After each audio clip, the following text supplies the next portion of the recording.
Hello, everyone. My name is Omari Whiten.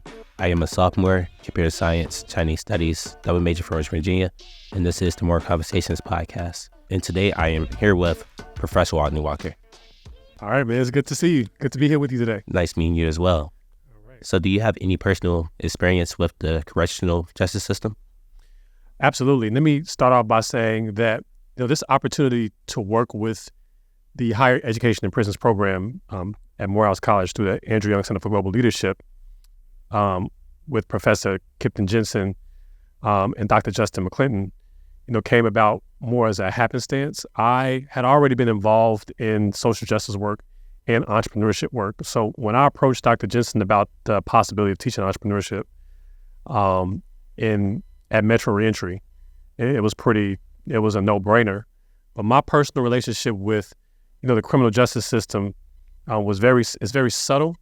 However, I think that my interconnection with entrepreneurship education and social justice leadership, it brought me to the work that I ended up doing in the Higher Education and Prisons program. First of all, I was born and raised, in Chicago on the South Side, in an area that was responsible for over 40% of the shootings and the homicides in Chicago. And I had experiences being a victim of gun violence. I was robbed at gunpoint in my senior year of high school. Went to high school somewhat traumatized from that event. But a lot of my friends and family had already been victims of gun violence. So while they empathized with what I went through, they kind of just said, well, listen, these things happen. You're safe. You're alive. Let's just learn from this, what to do, what not to do, and things like that. So I was able to kind of recuperate my feelings from those experiences very quickly. But it still stood to the fact that at that moment, I realized that my family and my friends and my community had been so inundated with the criminal justice system in various ways. I didn't learn until after the fact. My parents had been incarcerated many times over before I was born.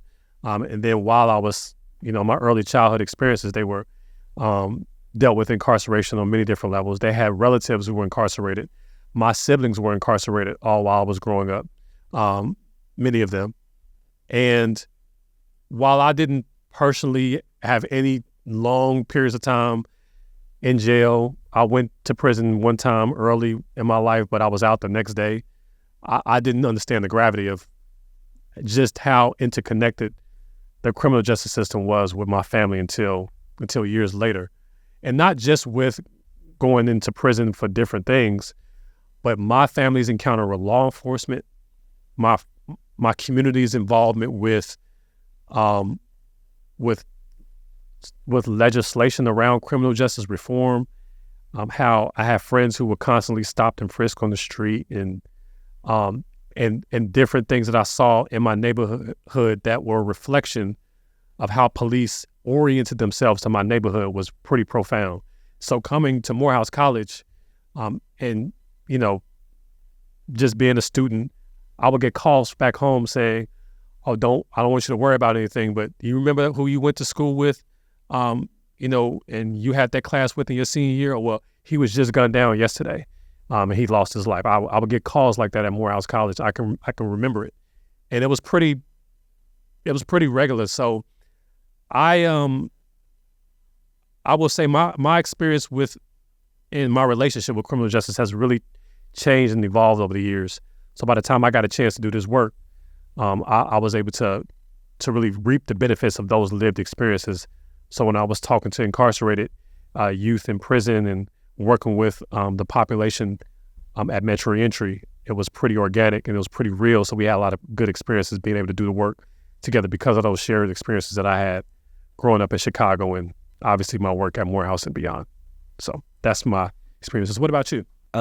So I never had any shared experiences with family, but mostly with peers and friends. So I know after I graduated high school, in those 8 hours in the class, we had that as free time now, and we were working real jobs. I know a lot of guys, if they wasn't going to college or finding a trade in trade school, they was just outside roaming the neighborhoods, and that usually led to them making bad decisions. And so I usually see them, making bad decisions, and they go inside, and then when they go back outside, once they do their time, they just come back in the same neighborhood, and it's just an endless cycle. And so I just wanted to know like why and like what can I do to change that. And so that's why I was really interested in the Andrew Young Center for Higher Education in the program that we have here, because I want to know like how can I change that, or what can I do, or what can I learn to bring that back home to my city and build programs and maybe new communities so we can stop that cycle from happening. Okay, so let's build off from there for a second. So how did you find out about the higher education in prisons program? From an email. Okay. So I found out about it from an email, and I saw it and I did some research about it, and I really was interested in what you guys was doing. And so I decided it was something that I want to be a part of, something that I can really learn, something that I can really learn from and take that back with me. Was that Dr. Jensen? Yes, it was. Okay. Was it a personal email? It was just a broad email. And then once I saw about it, I emailed him personally and told him I was interested and how can I apply for this. So all right, so let's transition then. So you were part of my sessions at Metro Reentry, and I taught an entrepreneurship class, and it was called Entrepreneurship and Social Justice. When we went into the prison at Metro Reentry, it wasn't an ordinary experience. I'm sure you can kind of attest to this. From what we were told, that the individuals that we had a chance to talk to and to educate at Metro Reentry were individuals who were going to be returning to civic engagement into their communities within 2 years. That was the average of the students that we were talking to.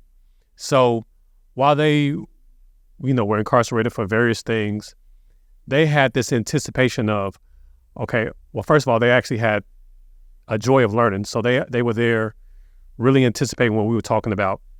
But they had also this anticipation of, leaving and returning back to society and what that meant.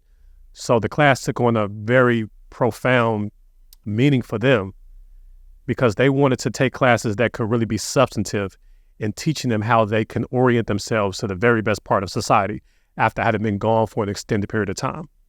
So entrepreneurship in that way was beneficial to them, and I believe they felt like that because it talked about two things. One, it talked about entrepreneurial mindset, how to navigate the complexity of life and how to think about things in different ways, right? Not just to get out of prison and think about employment, think about how to reorient themselves to social and civic engagement and things like that. They were thinking about, how do I reconcile with having been in prison all of this time and navigating the fact that I had been incarcerated. I'll have that label in some form or fashion for the rest of my life, so to speak. And how do I navigate my experiences outside of these prison walls as a result of that? And that's what entrepreneurship education and this course was meant to teach. And I felt like that was the social justice component. Sure, I'll talk to you about how to build a business, how to develop a product or a service, how to do risk management, profit and loss, and all those things.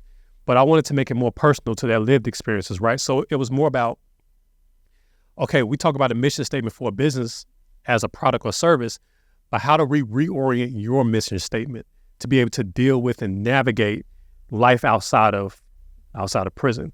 How do we develop a marketing plan that will accommodate the fact that you're coming with this lived experiences into any workspace that you're coming into after the fact? When we talk about social responsibility plan, when we talk about a profit statement, right, or return on investment, well, you've been here, you've learned what you've learned in prison, you've been able to take the experiences that you've been able to take from this experience. What does a return on investment look like for you, having had this lived experiences that you're going to take outside those prison walls into an employment office or into the community that's going to make people say, what you've been through represents a substantial return on investment, and we cannot not afford to hire you. So that was my goal going into the class at Metro Reentry, is teaching them that there is the business and then there is you as the business. And you want to talk about having the problem that your business solves? Well, think about the problem of mass stigmatization of incarceration and what that does when the individual leaves those walls, right? The first thing you have to do when you go into an interview is tell an employer, tell me about yourself. Start from the beginning. And at some point in time, you have to say, I served time in prison. I was incarcerated for X, Y, Z. And before you even really let them know what you did, the first thing the employer is probably going to hear, most likely, is, oh, you went to prison. You served time in prison. So you created an defense that warranted you being in this institution and that institution. And as an employer, I'm responsible for employing individuals who's going to carry out my mission for my business, for the product or service that I'm representing. So either you're coming with a business proposition that's so profound that I'm able to overlook and bypass the fact that you've served time in the criminal justice system, or I'm going to have a social justice bend in my work that's going to say, I'm going to overlook the fact that you served time in prison for whatever reason, and I'm going to give you as a returning citizen a chance to revitalize and restore yourself back into civic engagement in society, to be able to take care of yourself and the people that you care about. So that's the experience that you walked into in the class. And so I had my experience teaching the individuals, entrepreneurship and social justice is a very positive experience for myself. I just wanted to know what you thought about those experiences and what you witnessed from some of the incarcerated individuals that we were teaching during those sessions. I first want to start off by saying that just being inside Metro was breathtaking alone. I only saw like an inside of like a jail from movies or TV shows, and it's nothing than like actually being inside. So being inside was just breathtaking. Seeing like a space where they can never leave until they serve their time, it's just mind-blowing to me. So I was there, and I really enjoyed the students. They seemed very eager to learn, more than some guys in college. Seem more eager to learn, hungry for the next opportunity and next assignment that we have.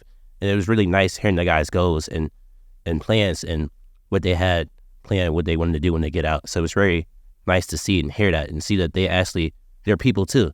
They have hopes, dreams, and they have goals and aspirations that they want to reach. So it was very nice that I was able to be inside and witness that and see for myself. So when we was in Metro Entry, we talked about a lot of challenges going on with the individuals who were incarcerated and going to be returning soon. Let me ask you a question. What were some of the challenges, before I touch on it, what did you recognize as some of the biggest challenges that they would face as they were preparing to leave Metro Entry? Like, what were some of the things that seemed so obvious and apparent to you that these individuals, these guys would face as challenges coming back into the community, coming back into society, leaving prison? Just the bots, having to check that bots, have you been recently incarcerated or have you ever been incarcerated, is one of the biggest challenges that they will face, because I know that bots deters a lot of people away. Like if you're applying for an apartment and you see that bots, you automatically think, well, I'm going to be denied. So I know some guys, they don't take it, they just go away. So I know that's one of the biggest challenges that they will face when they get out, is just seeing that bots and having to maneuver around it or go through it. So that's one of the biggest problems I think they will face. I know you remember us mentioning this before. One of the things that we mentioned when we was talking about barriers to entry, like we was talking about in broad terms, like when we start a business, you'll have barriers to entry, like things that you have to figure out, hurdles that you'll have to overcome. Well, what are some of those things that you have personally that you worry about, that you think about? And I know you remember this very distinctly. One of the guys said, we have to build like an online presence to counteract the fact that we built this reputation over the last however many years we've been in prison that will kind of, that will serve as like a mediating factor to like our time. So what can you find out about us online that's going to make you say, well, they've been to prison and they made this choice or this mistake and that landed them in prison, or they're in prison for this reason. But here, when I look at them from my research, I see that they've done more than that. And the thing that I found most challenging is these guys don't have access comprehensively to any online resource that can help build up a profile that's a counter narrative to their time in prison or to what even got them in prison. No access to building a LinkedIn profile, no access to building any kind of like social media presence that's going to help them build a campaign that says, I'm more than my time here in prison, right? They don't have access to any of that. They don't have access to internet. So, and the fact that we live in the world now that's dominated by the social media space, that's soon to be dominated by the artificial intelligence space and relative spaces like that, they don't even have the opportunity to build a campaign that's counter narrative to what they're in prison for. So talk about challenges. I felt like the biggest hurdle that I had to overcome is teaching all these students about entrepreneurial mindset, how to navigate complexity in life, how to overcome adversity through entrepreneurial mindset and things like that. But yet I couldn't give them the most powerful resource that they could use to help overcome those barriers, which is building an online profile, creating their narrative proactively to address the obvious questions that they're going to have coming out of Metro Reentry, which is, okay, this is what you did, or this is why you're here, and this is all that I see. I'm an employer, right? This is all that I see. And so what motivation do I really have to take the risk to bring you onto my staff if all I see online when I type in your name is such and such and such and such served time in Metro Reentry? I felt like that was the most degrading and dehumanizing part about the experience, is that we're in at Metro teaching this course about that really at its core is about hope and about motivation and about being inspired in spite of the reason why you're here. And yet on the outside, to us and to their employers and maybe even to their neighbors when they walk down the street, all they see is, well, that's such and such. He just got out of prison. He just got out of, Metro. So, we need to be mindful of the fact that when we're relating to him, that's what we're relating to. And there's nothing that they can do, no powerful resource they can build that can really counteract that, more than I think the use of technological resources in the form of a social media, in the form of something like a LinkedIn, in the form of like building your online resume and building like a profile that says, hey, I'm an aspiring professor, I'm an aspiring mechanic, I'm an aspiring entrepreneur, I'm an aspiring business owner. None of those things will exist until after they get out of prison. But by the time they get out of prison and start building those things, you could already imagine it'd be too little too late. If you go several months without employment because of this stigmatization that comes from being incarcerated, having had no time to comprehensively build a platform or profile to counteract that before you get out of prison, so that the only thing that other people see when you're in prison is that, then how are you're starting behind the starting point. So if you're going several months without paying rent, without knowing how to manage your economic welfare and well-being, social welfare and well-being, because that's all people know about you, then to me, that's a recipe for going right back into prison. So one of the challenges that I felt like we could really do to reconcile, the incarcerated population from successfully returning into society is to figure out how to build a comprehensive counter narrative through the use of technology and those kind of resources, which doesn't exist, which I think added a little bit of despair to my teaching, in the prison as a whole. I think that was really something that stuck with me after I left Metro Reentry. Yeah, and I'm very happy that you touched on that point, because that is the time where they need to be learning new skills. The internet is very powerful. You can learn anything. And I think that's the time where, they're supposed to be learning, picking up new trades. So when they get out, they can be better prepared, can get out and go straight into the workforce with the skills that you learned inside. So you won't come back. I think one of the biggest problems is, you're inside and then you don't learn anything. And when you come out, you go right back to the thing you was doing before, because that's the only thing that that works. And so I think that's a way, like, at least letting the guys have internet is a way that we can break the cycle, learn new trades, new skills, ways that we can better help the community out. And yeah, absolutely. Let's touch on this last thing then, before we wrap up. So we've talked a lot about what Morehouse, HBCUs, higher education institutions as a whole can do to help